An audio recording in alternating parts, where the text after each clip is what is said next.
So, folks, that's Terrence Williams talking about Cracker Barrel. Everyone else is talking about. I thought I'd give his take on that. Yes, this is Kenny with just the right angle here. Coming at you live with an update on what's going on. Given some other events, I usually focus on local events. Your local things do matter. But I wanted to talk a little bit about a few main things that are going on. Cracker Barrel. Oh, I mean, it's a partial to Arkansas thing. It's mainly based in the South. They've for a long time have been known as a restaurant for Southerners to eat at, and their main model of their restaurant has been that of a Southern atmosphere. It's an old guy. There he is. I forgot his actual name. It doesn't matter, but he sits there on a barrel in a chair, and you go in there, and there's all kinds of little Southern things. There's all kinds of like stuff there about the South. Old ads from the early 1900s where they used to have where you could get stuff for like pennies on the dollar. You can get like a handsaw for like 50 cents or something. All kinds of stuff. If you've been to Cracker Barrel, you know what I'm talking about. And of course, now it's been ruined. It's been ruined. Some CEO, horrible CEO lady. Oh my goodness. Here we go. Here we go. Let me play this for just a little bit. Calvin Klein said being morbidly obese was cool. Then Nike used a man in leggings to sell women's clothes. They must think we're fools. Go woke, go broke. That's what they say. Try selling folks what they don't want. You'll find there's hell to pay. If you ask me, you should keep your politics to yourself, and we'll both have a better day. Greedy banks lecturing me about DEI. Are they for real? And some whack jobs named Ben and Jerry want me to boycott Israel. It's enough to make you reach for a beer, but Bud's woke too. Next they'll call it the queen of beers. Guess this Bud ain't for you. Go woke, go broke.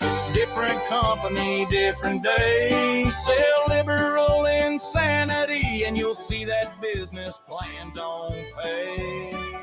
Best Foods don't want your opinions on Trump. Just want mayo for my sandwich, that okay? Why, oh, why do brands insist on committing suicide? Cracker Barrel, you could left me on the logo and just let it ride. Hey, Wall Street, God, politics, and sex ain't your business. So do me a favor and stay the heck out of mine. Go woke, go broke.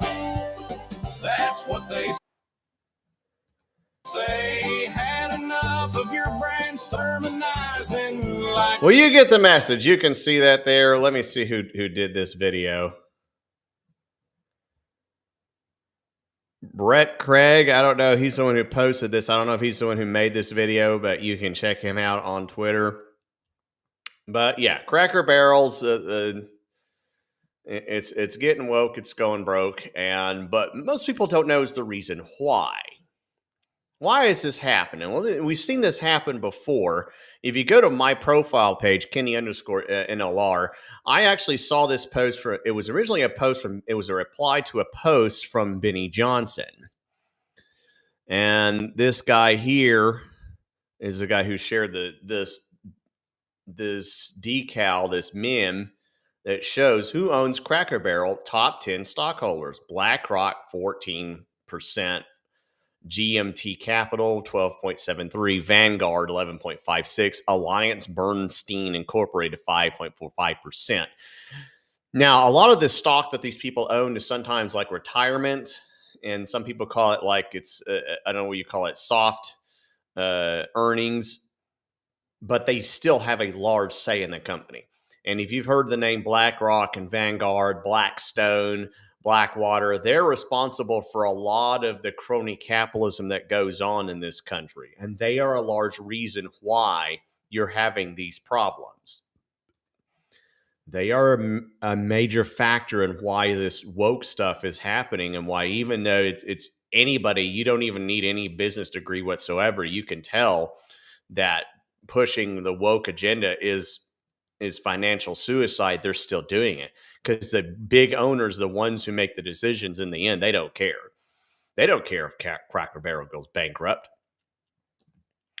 But anyway, this was Benny Johnson's post, and then the Cracker Barrel left some big stupid statement about this issue. I don't know if I can scroll down and actually see it.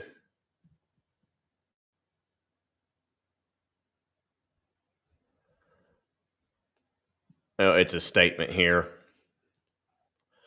There's a whole big thing here. Uncle Herschel is the name of the guy. You can see the response. They may give big response, but they didn't fire anybody.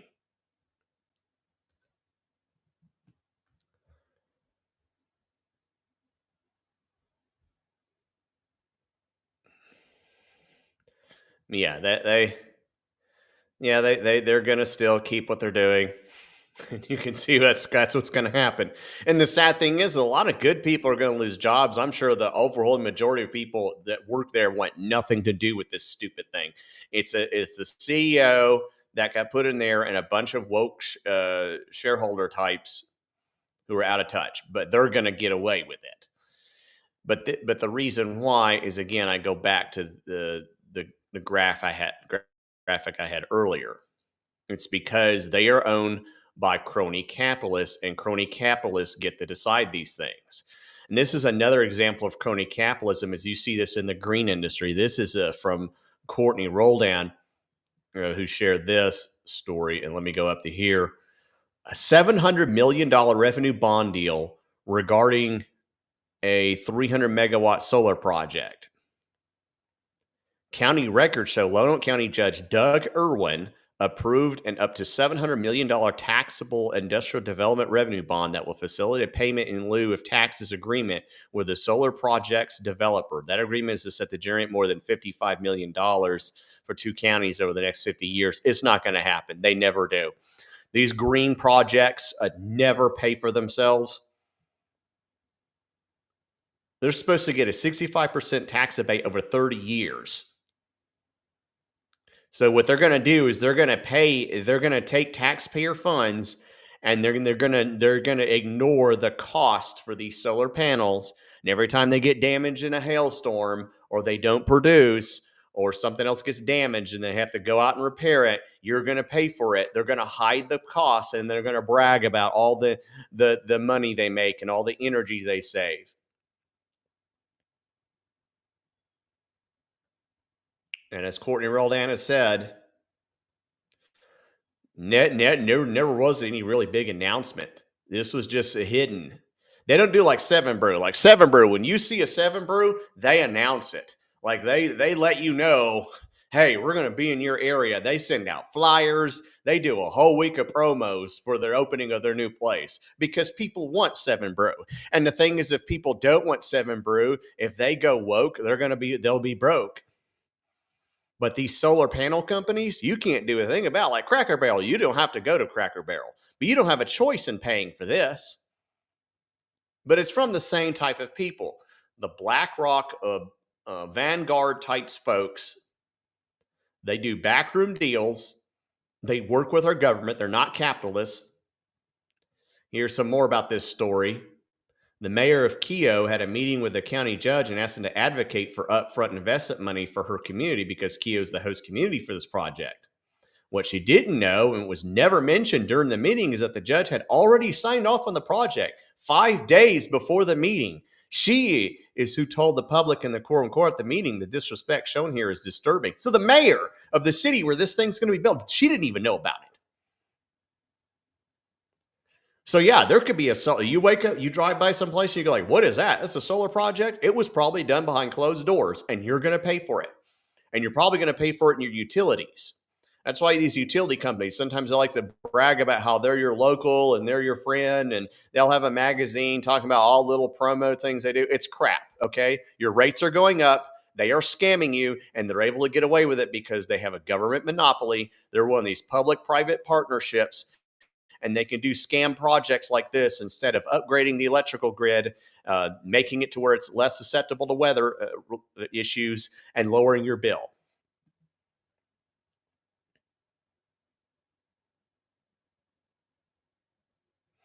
So Lonoke County, and by the way, this is one of the reddest parts of the nation. This place probably voted for Trump probably 60-70%, but they still have globalists in their area. And this is why I say you've got to fight the globalists in your backyard before you take on Bill Gates and BlackRock and Vanguard. You got to fight the globalists in your backyard. So I don't know what they can do about this. This is the same thing with the crypto mining facilities. There's an effort to fight against the windmills up in North Arkansas. There was actually a fight against windmills in Lincoln County recently. But you got to fight for them. And the reason you have to fight against this is so you don't end up like Europe. And that's what I'm going to transition to here. Europe is being systematically, what has happened is the leftists have allowed the Muslims to rape Europe. And no, I'm not. This is horrible. This is so